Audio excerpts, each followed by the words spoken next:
Hello hello guys सबैजनालाई दर्शन नमस्ते। आज चाहिँ हामी हेटौँडा बजारतिर छौँ है। अब चाहिँ हामी काठमाडौँ जाँदैछौँ।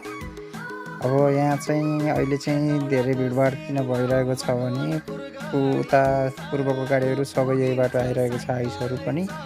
अनि पूर्वको बाटो बन्द भएको कारणले, सिन्धुलीको बाटो बन्द, रोसीको बाटो बन्द भएको कारणले यही बाटो आइरहेको छ होइन। अब कतिजना यात्रा गर्न बाँकी हुनुहुन्छ। यो बाटो चाहिँ अहिले पूर्ण रूपमा सञ्चालन भएको छ, राम्रो पनि छ। यो बाटो यात्रा गर्न सक्नुहुनेछ है।